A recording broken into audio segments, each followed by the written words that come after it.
Ya. Y la diapositiva se ve.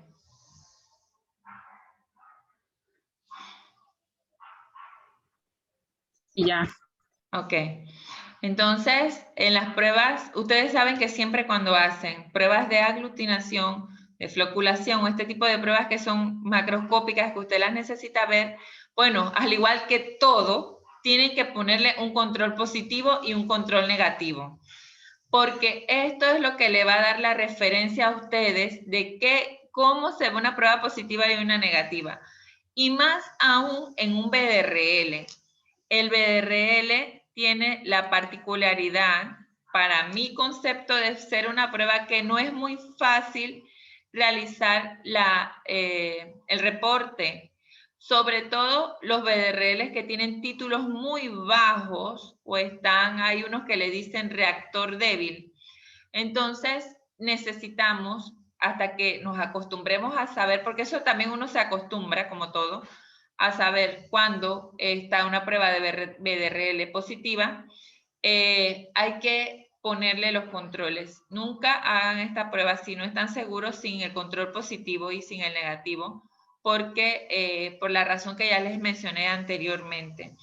Así que siempre estas pruebas, el BDRL sobre todo, cuando la prueba salga positiva o reactora, como se dice en el reporte correcto, ustedes tienen que titular de a fuerza. De a fuerza esta es una prueba que tienes que titular porque sin título no te dice absolutamente nada. El médico está diciendo, bueno, positivo, pero ¿y qué hago?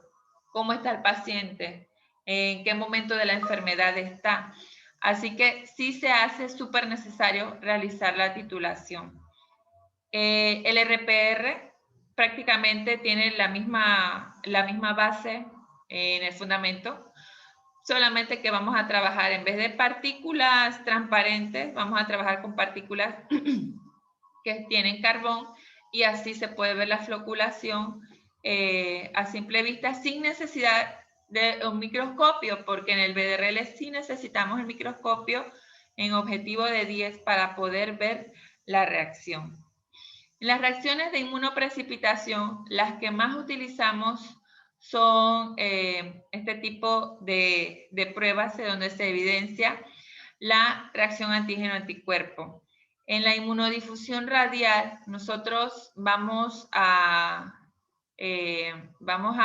poder realizar la medición de sustancias como, por ejemplo, factores de complemento C3 y C4, proteínas de alto peso molecular, las inmunoglobulinas, y aunque estas técnicas, muchas de ellas están en desuso porque tenemos equipos que nos hacen la medición de estos factores en 1 hora, media hora, no está de más saber o recordar que sí se pueden utilizar porque son muy eficientes. Por ejemplo, aquí no se ve muy bien la imagen, pero para cada inmunoglobulina que se desea cuantificar existen platos con agar. En el agar vamos a tener entonces anticuerpos, anti-inmunoglobulina G, anti-inmunoglobulina M, anti-inmunoglobulina A. Y en cada uno de esos pocillos vamos a agregar el suero del paciente. Cada uno de esos pocillitos es un paciente. Y para cada inmunoglobulina hay un plato. Entonces, uno agrega el suero del paciente y tiene que verse con el tiempo, alrededor de 48 horas, sin que el plato se esté moviendo ni nada, que esté en un lugar quieto, el diámetro del halo que se va formando. Ese halo corresponde a la unión de los antígenos y de los anticuerpos, y allí entonces vamos a poder hacer la medición. Esa medición se va a hacer en milímetros, y la cantidad de milímetros vamos a tener una tabla que va a ser correspondiente a la cantidad de inmunoglobulina que tenga el paciente, por decirles si es inmunoglobulina o los factores de complemento. Ya esa tabla fue realizada a través de calibraciones, y se han interpolado en las curvas de calibraciones diversos tipos de valores para saber entonces que tanta cantidad de milímetros corresponde a tanta cantidad entonces de inmunoglobulina. Es una prueba bastante sencilla de realizar. Ustedes lo único que tienen que agregar, creo que una mínima cantidad de suero, me parece que son 5 microlitros, dependiendo del reactivo, y eso sí, esperar 48 horas para el resultado. Ya les digo, se puede seguir usando, es una muy buena técnica, pero ahora los equipos te hacen, por supuesto, las pruebas, el diagnóstico súper más rápido. Esta prueba, que también se llama hemaglutinación indirecta, la utilizábamos mucho para la toxo, para hacer la determinación de toxo, pero hay muchos reactivos todavía que se utilizan y están basados en esta técnica, en donde vamos a tener eritrocitos de carnero o eritrocitos de pollo que se les ha hecho unir a través de diferentes técnicas, antígenos, puede ser parasitarios o bacterianos, y uno le agrega entonces el suero de la persona, y si ellos son correspondientes, entonces van a verse este tipo de imágenes, en donde también se puede hacer diluciones para ver la potencia de los anticuerpos. Y cuando vemos, por ejemplo, donde dice 1 en 8, 16, 32, vemos unas imágenes que están grandes, como que la sangre estuviera regada, pero es la unión antígeno-anticuerpo que se está viendo entonces ese tipo de imagen como amplia. Aquí, si nosotros logramos ver estos círculos a la derecha, que son como más pequeñitos, significa que no hubo unión antígeno-anticuerpo y los eritrocitos del pollo cayeron por la gravedad, y ese es sinónimo de que es una imagen negativa, y entonces el paciente no presenta los títulos por ejemplo aquí de la toxo, que se utilizaba esto. Este soporte de plástico, ahí simplemente se va a dar la reacción, él no participa, simplemente para contener entonces los reactantes, y muchas veces en muchos laboratorios los pueden reutilizar si se lavan correctamente. Y lo que más nosotros utilizamos en el laboratorio de serología son los inmunoensayos, son el top de las pruebas que se utilizan en esta sección. Se puede medir no solamente suero, usted puede trabajar con plasma, con sangre total, con orina, con líquido cefalorraquídeo, diferentes tipos de líquido. Simplemente hay que tener los buffers para trabajar con ellos correctamente, los que se utilizan. Por ejemplo, en la sangre, si se trabaja con sangre total, siempre debe tener un diluyente, porque al ser, ustedes saben, la muestra, roja, no se puede evidenciar cuando se realizan entonces diferentes tipos de técnicas.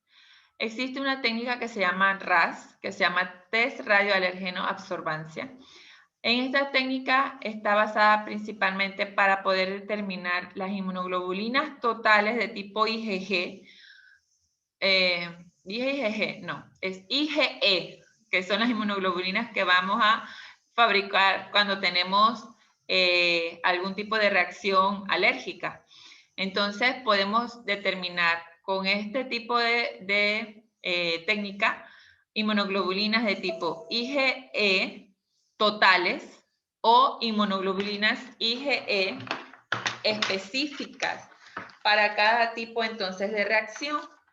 Es por ello que a veces ustedes escuchan, bueno, es que la persona es alérgica a la clara de huevo, es que es alérgica a los cítricos, a la leche de vaca, al polen, etc.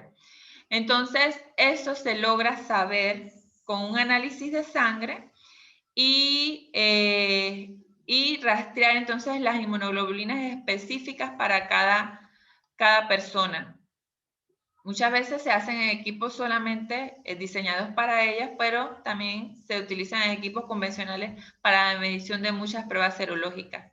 Vamos a tener entonces un soporte donde se va a dar la reacción, En esos soportes van a estar entonces ubicados algunos tipos de antígenos de los que les mencioné anteriormente y se le añade el suero del paciente. Se los estoy dando de una forma muy sencilla porque en realidad hay que hacer bastantes pasos. Se le añade el suero del paciente. Si el suero del paciente tiene inmunoglobulina E específica contra esos antígenos que están presentes en los soportes, se va a unir y vamos a tener entonces anticuerpos marcados, como si fuera un ELISA. Van a haber anticuerpos marcados con algunas sustancias que pueden ser fluorescentes, que son los conjugados. Esos conjugados se unen a los anticuerpos, las inmunoglobulinas E que tiene la persona, y entonces se va a dar una reacción. Estas pruebas, la mayoría son pruebas no competitivas, o sea que la cantidad de color o de fluorescencia que se forme va a ser directamente proporcional a la cantidad de inmunoglobulina E que tiene la persona. Entonces, así se puede realizar este tipo de determinación, que es súper importante. Ustedes saben, las alergias son enfermedades muchas veces incapacitantes, son peligrosas, y esta es una forma de determinarlas. Otras técnicas que se utilizan y equipos es la nefelometría y la turbidimetría. Por ejemplo, la nefelometría va a medir la luz que va a ser reflejada o dispersada por las partículas en suspensión en una solución, por ejemplo, en un suero. Vamos a medir entonces esa dispersión de la luz va a ser captada por detectores, láser sobre todo, y va a ser transformada entonces en un número que nos va a decir la cantidad de lo que estamos midiendo o lo que se quiere medir en la suspensión. La turbidimetría entonces no va a trabajar a base entonces de la dispersión de la luz, no va a haber aquí ángulos para que se pueda leer, sino directamente se va a medir la luz que pasa a través de las partículas sin que haya ninguna dispersión. La inmunofluorescencia es otra técnica que se usa también, que se utiliza.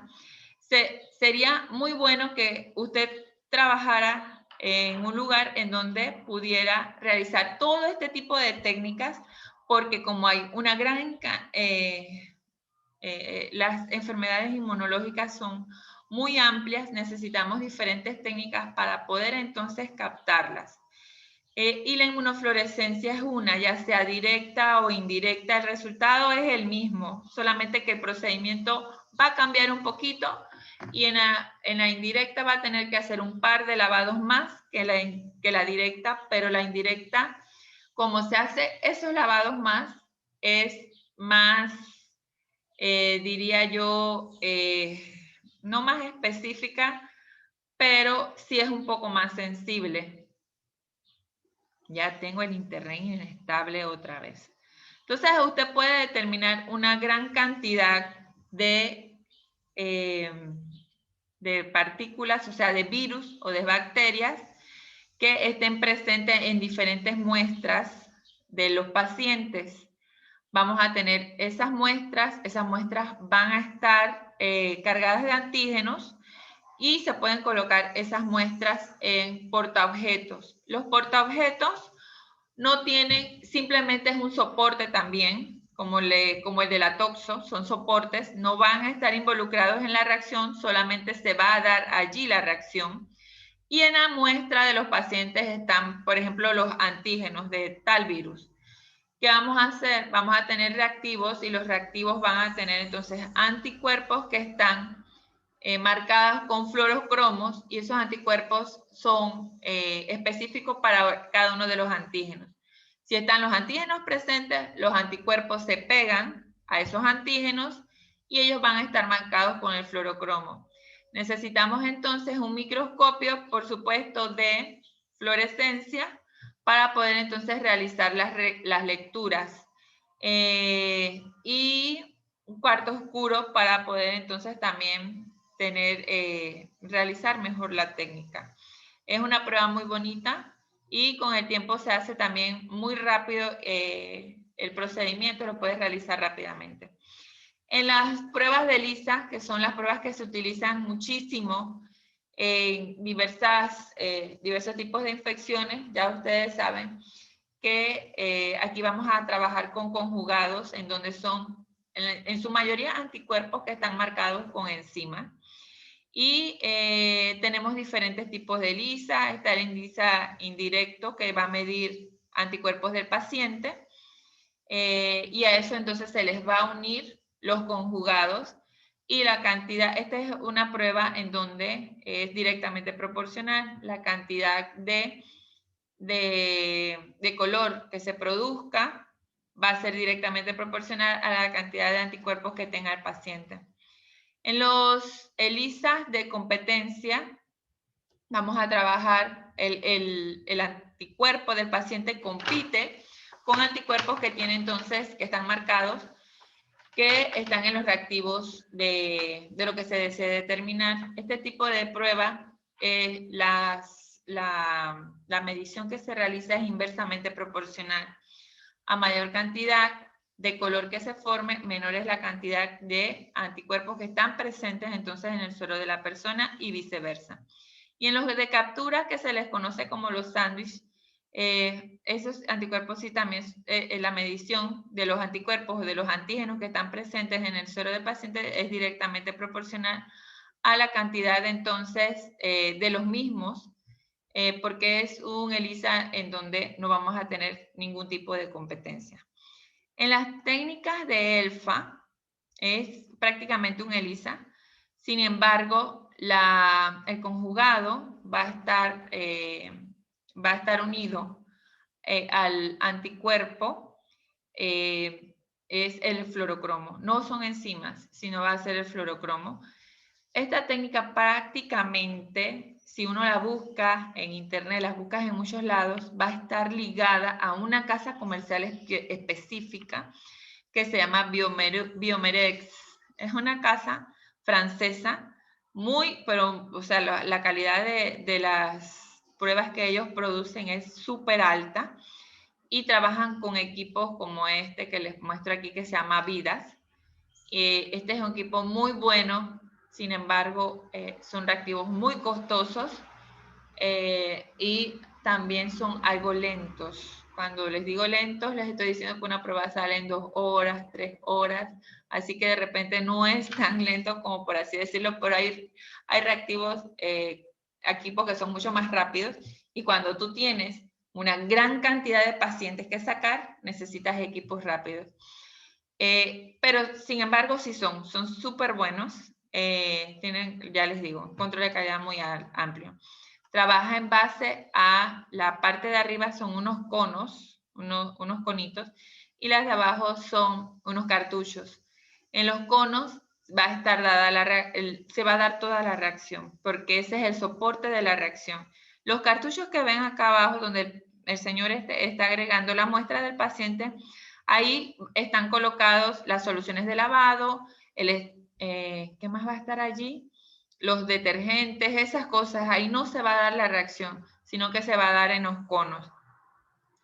Y aquí, por ejemplo, usted agrega el suero del paciente y están, aquí se ven los diluyentes, el buffer de lavado, va a estar el sustrato también para que se realice la reacción.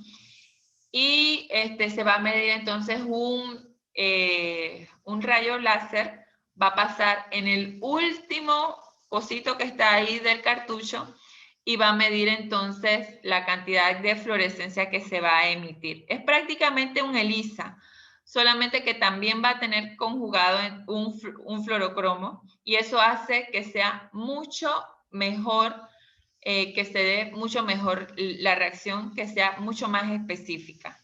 Pero va a tener todas las partes de un ELISA. La ventaja de este tipo o de los diversos tipos de metodologías que existen ahora es el acortamiento de ese periodo de ventana que les estaba diciendo.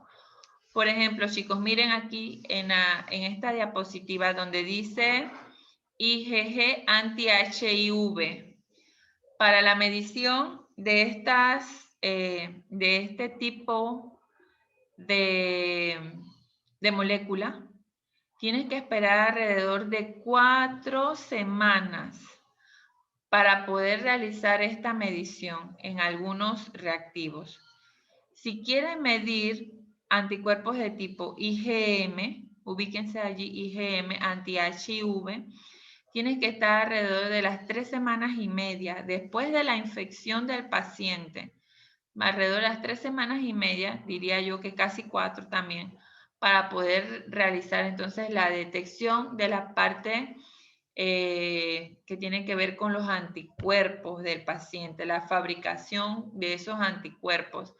Es más tardía y por eso la detección se hace más lejana y el paciente puede estar allí infectando a otras personas, él mismo en detrimento de su propia salud, ¿verdad?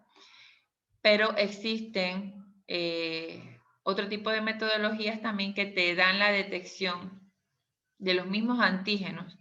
Y el antígeno P24, aquí se puede hacer una detección de alrededor de las 2 semanas y media. Esta detección ayuda mucho porque mides específicamente un antígeno que está ligado a el virus del VIH o del HIV. Puedes realizar esa medición. Las pruebas, yo creo que hablamos de las pruebas de cassette, ¿verdad? No me acuerdo si hablamos de las pruebas de cassette. No, yo creo que no. Estoy con los muchachos de tercer año. Pero en las pruebas de cassette te da la ventaja de que tú puedas medir en una sola prueba para la detección del VIH, antígeno P24, el anticuerpo IgM, anticuerpos IgG, de ambos virus, del VIH1 y el VIH2. Te da esa opción y son pruebas que te hacen esa captación muy temprana.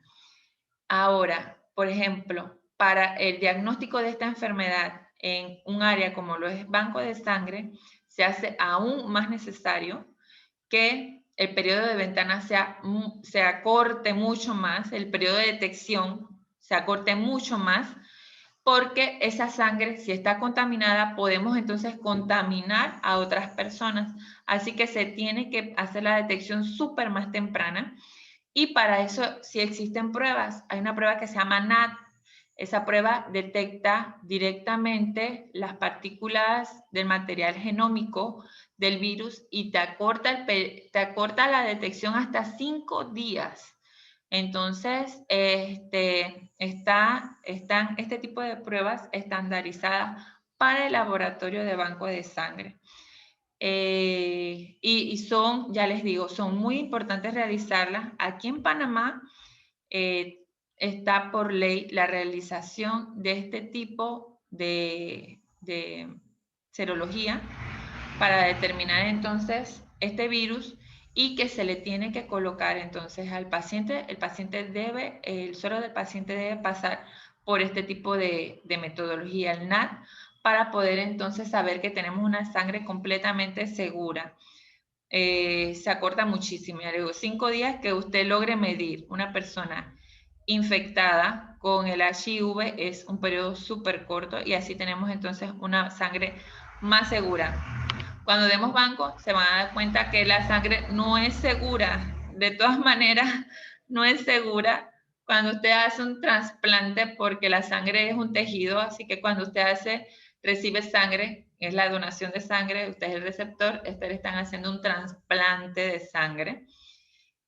Con todo lo que tenga ese donante, es toda la inmunología de todas las enfermedades por las que ha pasado. Entonces, pero sí se hace la sangre súper más segura. Hay enfermedades que no se pueden medir, inclusive los priones tú no logras identificarlos y si pueden ir en una unidad de sangre, ¿cómo los identificas? Pero por los virus conocidos que causan muchos estragos, sí se hacen entonces las mediciones, como por ejemplo la hepatitis C, que es un virus casi de transmisión parenteral, la hepatitis B, el VIH, son virus que por supuesto atentan completamente contra la vida de otras personas.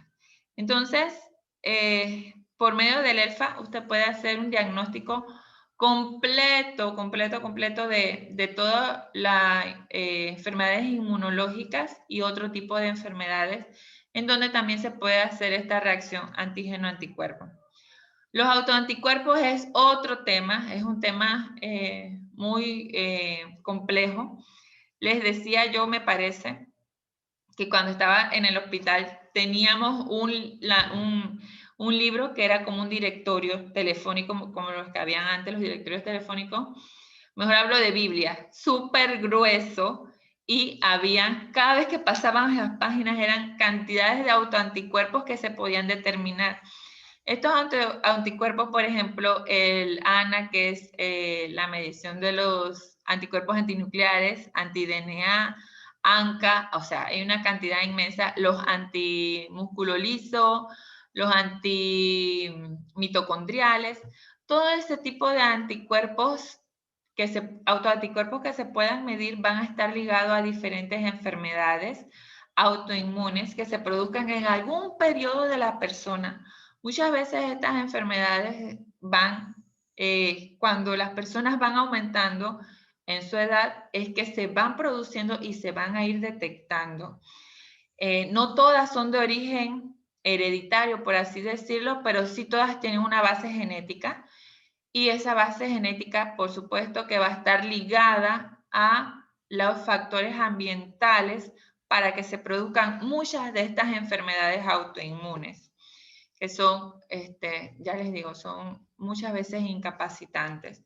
Sí se logra medir entonces en serología por diversas metodologías, pero una sola prueba no te dice si la persona tiene la enfermedad o no la tiene. Tienes que hacer un rastreo, un panel completo de diversos tipos de anticuerpos para poder descartar las enfermedades autoinmunes, que muchas veces los médicos les cuesta mucho ponerle nombre a una enfermedad que tenga el paciente. ¿Alguna consulta sobre lo que les acabo de presentar?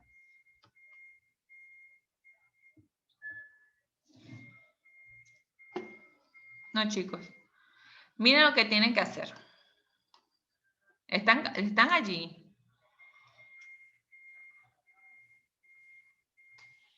¿O se me fueron?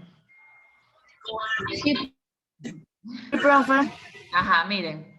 ¿Qué tienen que hacer? Les he subido 2 documentos. Vamos a comenzar con este primero.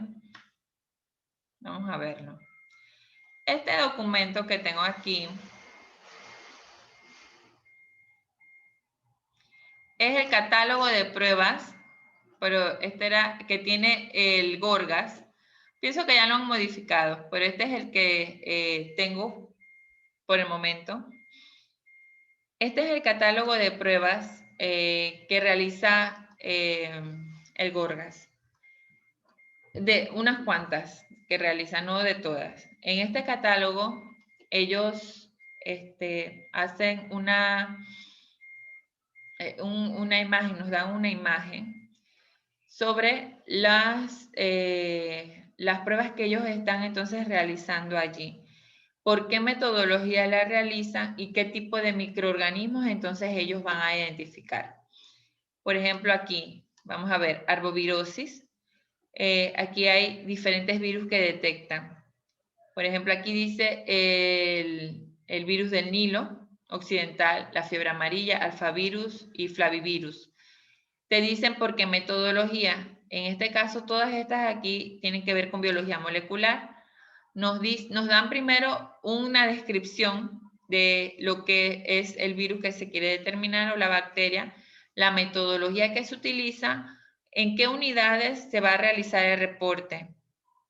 Pero para mí lo más importante es esto, las condiciones de envío de la muestra, porque es lo que nos toca a nosotros en el laboratorio. En muchos laboratorios, este tipo de determinaciones no se hacen porque sería muy costoso para un laboratorio tener todo tipo de reactivos, porque es menos la población que va a presentar este tipo de enfermedades y no sale el costo para tenerlo.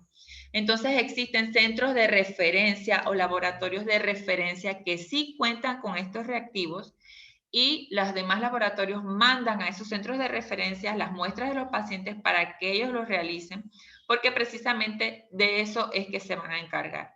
Ellos no van a hacer allí, por ejemplo, colesterol, triglicéridos, no. Ellos van a hacer enfermedades o detección de analitos que no pueden hacer en otro lugar, y por eso todos los demás laboratorios mandan allí esos tipos de pruebas. Las condiciones de envío. Miren, por ejemplo, aquí dice, se deben almacenar y transportar y llevar entonces al laboratorio del Gorgas no más de 72 horas de que la persona presente los síntomas. Aquí te dice, no congelar, se puede enviar la muestra estable en menos de 72 horas. Te dice cómo debe enviarse la muestra.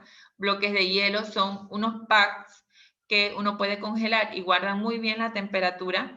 Y dice, por ejemplo, que tienes que llevarla en triple embalaje, ahorita vemos eso, y con el formulario. Todas las pruebas, cuando usted esté trabajando en un laboratorio, la muestra que salga de su sección o de su laboratorio y vaya a otra institución, tiene que llevar un formulario. Un formulario es una página que dice, bueno, yo estoy trabajando en el laboratorio fulanito de tal y he recogido la información de ese paciente se llama tal, número de cédula, edad. Esos formularios, por ejemplo, si son de centros hospitalarios, los llenan los médicos porque ellos son los que realizan las peticiones de los exámenes que ellos quieren que se haga, que corresponden a la sintomatología o a lo que ellos piensan que tiene el paciente. Así que ellos tienen que llenar y hacerse responsables con la firma con su propia firma. Llenan todos los datos clínicos del paciente y la petición.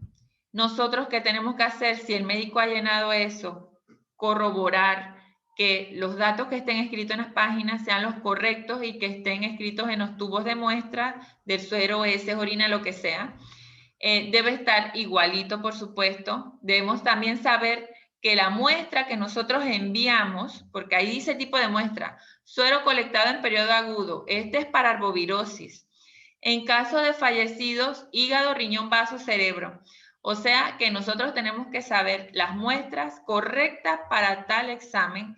No saber, chicos, por lo menos tener un material de referencia. Cuando usted esté trabajando, usted debe tener un material para que no se le olvide cómo tiene que enviar las muestras. Por ejemplo, en el VIH, cuando se quiere detectar ADN proviral, se envía un tipo de muestra. Cuando quieres detectar o determinar carga viral del VIH, otro tipo de muestra. Cuando quieres detectar, hacer el conteo de CD4, otro tipo de muestra. Cuando quieres verificar que el paciente realmente está positivo, otro tipo de muestra. Entonces, bueno, bien por las personas que tienen la súper retentiva, pero no es lo correcto. Usted haga su bitácora, una agendita, coloque todas las muestras, porque en algún momento les va a tener que tocar hacer esto. ¿Qué muestras se necesita? ¿En qué periodo? ¿En qué temperatura? ¿Bajo qué condiciones? ¿Qué formularios? Porque para cada tipo de muestra es un formulario diferente, sobre todo si trabaja en instituciones públicas, casi son los mismos formularios, pero para todo es diferente.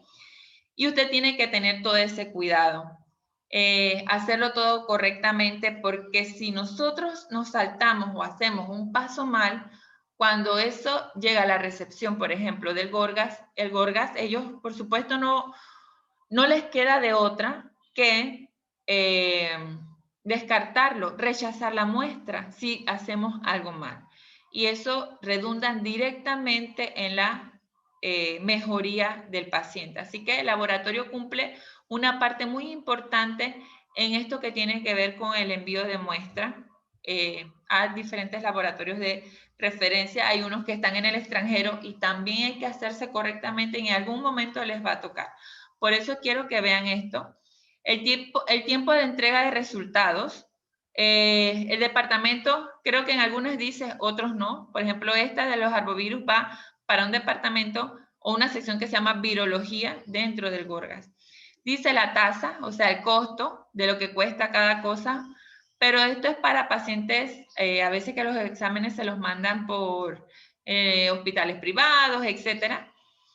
Y los pacientes que están en la misma red que tiene el Gorgas, entonces ellos no cobran ningún costo por realizarlo. Yo les puse, aquí hay una cantidad, varias páginas, son 78 páginas de diferentes muestras que se pueden enviar. Lo que quiero es que de que cada uno, yo les di un microorganismo a cada uno, pero que ustedes vean que sea la metodología por serología, porque ahí también están juntas las de PCR o cultivos. Solamente quiero que tomen en cuenta que sea el diagnóstico serológico. Y aquí le puse el listado de cada uno. Anielka no va a hablar. Ella va a hacer entonces... no sabía cómo ponerlo para que todos nos diéramos cuenta de lo que todos estamos escribiendo y por eso les dije que esta parte de la tarea la hagan en el tablón. Ustedes pueden escribir en el tablón, ¿verdad? Entonces allí pueden poner eso. A Anielka le toca las buenas prácticas. Eso, ahí dice las páginas, página 3, Antonia Chikungunya, página 13, y así sucesivamente están todos. A cada uno le tocó entonces un microorganismo y les digo que recuerden que sea de serología, no de biología molecular, porque todo eso lleva también otro tipo de metodología, métodos de conservación, muestras diferentes, y ahorita estamos hablando solamente de diagnóstico serológico. Ese es en ese caso, y les puse allí que subir al tablón el microorganismo que les tocó del catálogo de pruebas que se envían al Gorgas como referencia y les puse lo que tienen que colocar, la descripción, el tipo de muestra, metodología, etc. Eso lo suben en el tablón, cada uno. Eso es para el 31 de mayo, o sea, la otra semana. ¿Qué más van a hacer? Van entonces a agregar, pero entonces aquí, en esta parte de aquí sí lo van a subir. Agrega aquí sus tareas del documento de guía de transporte de sustancias infecciosas, coloque cómo debe realizarse el triple embalaje paso por paso. Aquí lo dice. Todo en el laboratorio, chicos, todo en el laboratorio tiene guías. Y si no hay guías nacionales, que es muy difícil que no exista, hay guías internacionales y los países se rigen por guías internacionales. Esta es la guía sobre la reglamentación relativa al transporte de sustancias infecciosas del 2019 al 2020. Está válida para el 2021 también porque ustedes saben que con el coronavirus no se ha podido hacer muchas cosas, muchas reestructuraciones, y esto lo dicta la OMS. En este catálogo aquí vamos a tener diferentes cosas, como es el transporte, cómo deben ser los carriers, que son la gente que transporta las muestras, cómo son las reglamentaciones y todo eso, la gente involucrada en el transporte, la capacitación. Bueno, lo que a mí me interesa es que ustedes vean la preparación de envíos para su transporte. Déjame ver si es este. Sí, yo creo que es este. Esa es la 24. Ay, me tengo que ir hasta allá.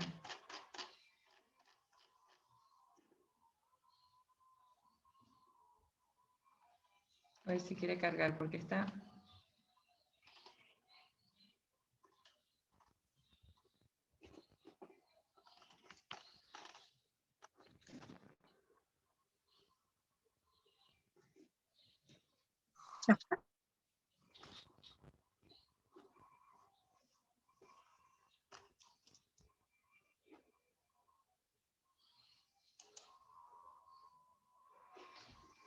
Tengo el internet inestable. Voy a compartir otra vez para ver.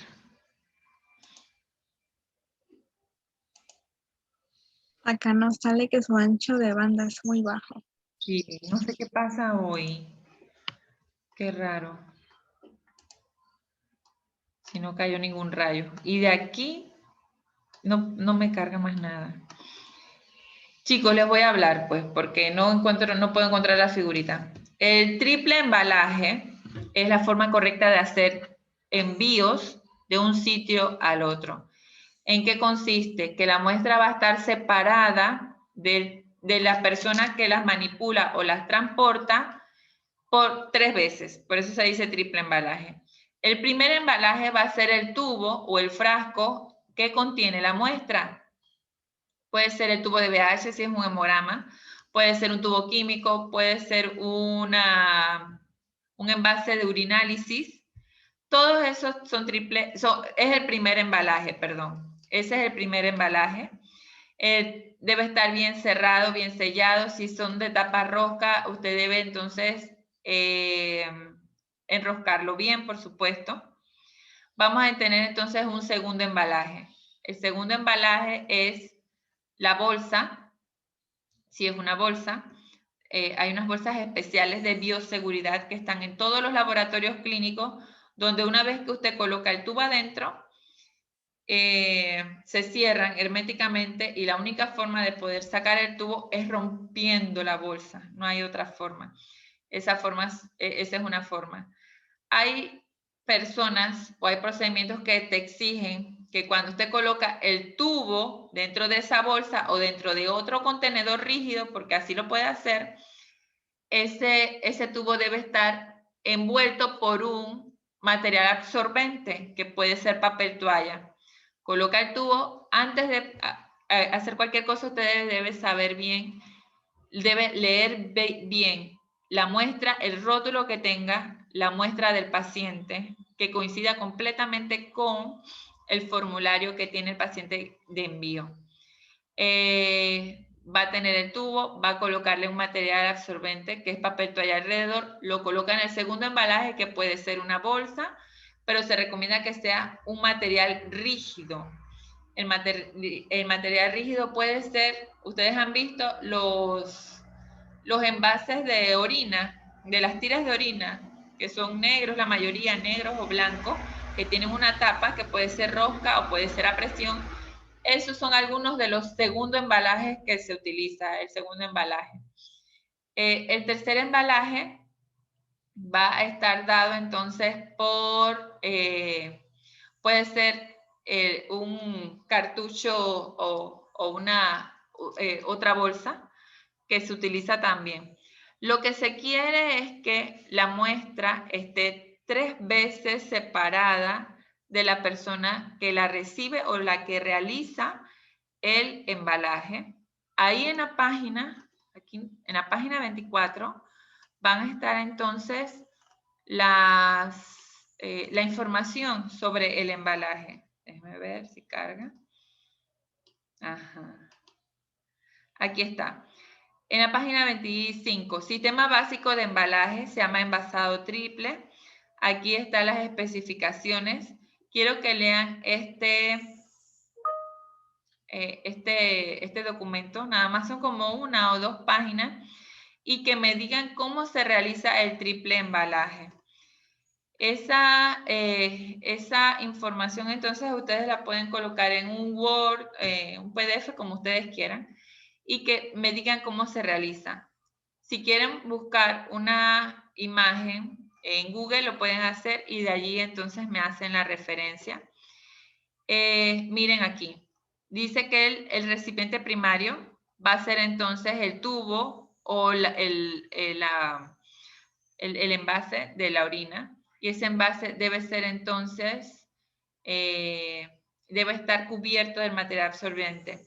El segundo embalaje puede ser una bolsa o puede ser entonces un envase hermético y él va a estar sellado. Y el tercer embalaje entonces aquí puede ser una caja o el mismo, o sea, otra caja. Una caja grande o una caja chica en donde quepa el embalaje secundario.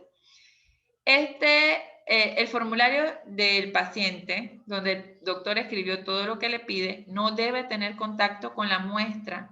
Así que a la hora de enviarlo, muchas veces estos envíos se realizan en coolers, esos coolers que son como de foam. Y la muestra, la información del paciente debe estar separado, porque si se le coloca un material refrigerante se puede mojar. Así que ella va a estar separado, se puede colocar en la parte de afuera del cooler, bien selladito todo. ustedes pueden colocarles, en muchos laboratorios hay etiquetas en donde dice que hay unas flechas para arriba, que traten que la muestra como que no se caiga, no la coloque así acostada, sino paradita. Y en la parte superior usted puede poner la información que envía del médico dentro de un sobre amarillo, todo bien selladito y bien coordinado. Estos envíos, por ejemplo, aquí, para nosotros que estamos en Chiriquí, los realiza el MINSA. El MINSA, todas las muestras de diferentes sitios tienen que llegar al MINSA para que el MINSA haga entonces una recogida, recoge entonces todas esas muestras y las envía en un día determinado al Gorgas y llegan entonces por transporte terrestre. El MINSA tiene asignado un carro, un conductor que realiza todo ese transporte. El conductor debe estar capacitado para saber cómo va a realizar, llevar todas esas muestras, pero esas muestras ya todas están embaladas. Simplemente las va a conducir y las va a bajar entonces en el laboratorio del Gorgas y allí se van a realizar los diferentes cotejos. Si hay algo que esté mal hecho, ellos por supuesto que enseguida llaman a las personas que le hizo el envío a ver qué está pasando. Si el error es muy pequeño, ellos lo pasan por alto y añaden cualquier cosa que se nos haya pasado acá. Pero si el error es considerable, la muestra va a ser rechazada entonces y no se va a realizar.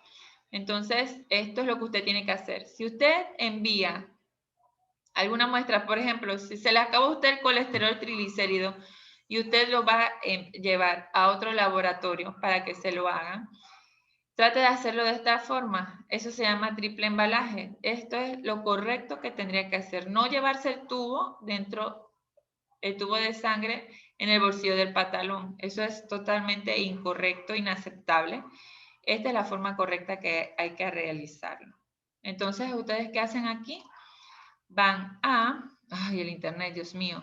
Agregue su tarea. Entonces, eso lo van a hacer aquí. Eso es para la otra semana también. Y realizan entonces un resumen de paso por paso, cómo debe realizarse este triple embalaje, qué materiales utiliza y lo pueden colocar entonces aquí, en la sección de tareas. ¿Alguna consulta, chicos, sobre lo que tienen que hacer?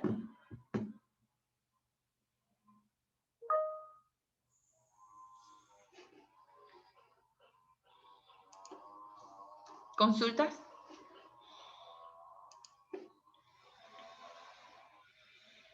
Pero yo no entendí muy bien eso de escribir en el tablón. Es que no sé cómo ponerlo para que todos se vean lo que hacen los demás. Porque si ustedes me lo envían a mí, yo soy la única que lo voy a ver, ¿verdad? O sea, usted hace un resumen. Te tocó tripanosoma, por así decirlo. Entonces tú haces el resumen con lo que te pedí ahí. ¿Qué te pedí? Descripción, metodología, costo del examen, todas esas cosas. Y eso lo escribes en el tablón. Tú escribes, el mismo tablón te dice que soy fulanita de tal allí y te va saliendo todo. Y escribes en el tablón, así mismo como yo les pongo, de que grabación de la clase tal, y todos lo ven. Así mismo usted lo sube. Ustedes pueden escribir en el tablón, ¿no? Sí, profe. Sí, Bueno. Sí, profe, una consulta para que sea un poquito más ordenado, podría hacerse ahí donde está el apartado de la tarea y hacerlo como agregar un comentario de la clase para que no haya una respuesta de cada uno o no sé cómo usted lo tenía. Es que lo que yo quería es que cada uno se vea lo que hizo, el resumen que hizo la otra persona sobre el catálogo de las pruebas, pero no sé, por eso lo puse en el tablón porque se me parecía que ahí todos se veían, pero no sé dónde tú dices, déjame buscar para ver. ¿A dónde? Sí, profe, si alguno comenta ahí todos lo ven. Ajá. Ahí yo decía, pues por lo menos aquí anuncia algo de tu clase, ahí usted pone su resumen, escribe su resumen y su cosa y ya lo envía y todo lo ven. Ah, sería como uno individual, Ajá, cada uno. cada uno, exacto. Tú pones el tuyo ahí, después viene Mónica y lo pone ahí, Mallory lo pone ahí, y ya, y ahí todo el mundo se ve lo que le tocó, porque son virus y creo que hay unas bacterias ahí de tuberculosis también, todas son diferentes. Entonces, para que le echen un ojo después, porque si les pongo una pregunta en un parcial, ¿cómo realizaría usted el envío? Claro, no se lo van a aprender, pero por lo menos ustedes le echan un ojo a cada uno y amplían pues su conocimiento. Ay, ¿cómo se enviará cuando es un criptococo, una cosa así? Entonces usted lo lee y eso es bueno porque amplía entonces su base de conocimientos. Por eso decía yo aquí, cada uno ahí pone su resumen.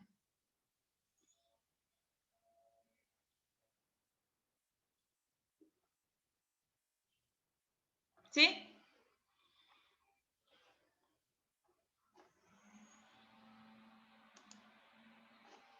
¿Aló? Profe. Sí. Bueno, chicos, entonces, ¿alguna otra consulta? Ajá. Profe, la charla que le debía. Ay, no, Fátima, ahorita hacemos eso, ¿oíste? Quédate ahí. Cuando los muchachos se van, tú te quedas ahí. Ajá. Bueno, chicos, entonces, nos veríamos, cualquier cosa, estoy en el WhatsApp y entonces, nos veríamos la próxima clase. Dios primero. Profe, la actividad, ¿cuándo sería? El 14 de junio. 14 de junio. Ajá, no les he dicho más nada porque Ok. es que me falta un permiso. Entonces, apenas tenga ese permiso, que espero que salga esta semana, entonces ya sí, ustedes dicen, bueno, nosotros nos encargamos de los suéteres, nosotros nos vamos a encargar de las volantes, nosotros nos encargamos, o sea, cuando les digo encargarse de los trípticos, es hacer todo el tríptico, pues por adelante, para atrás, y dármelo a mí para imprimirlo. No es que ustedes van a gastar plata en eso. Ya les dije que nada más el suéter. ¿Cómo va a ser el suéter? Yo creo que ustedes tienen el número de Lian. Alguien debe tener el número. Y alguien, esa comisión va a recoger las tallas de todos y mandarlos a hacer. Entonces, para que hagamos como las diferentes comisiones de trabajo. Pero me falta ese permisito para ya estar segura de que la actividad sí va bien, pues vamos todos, todo está bien hecho.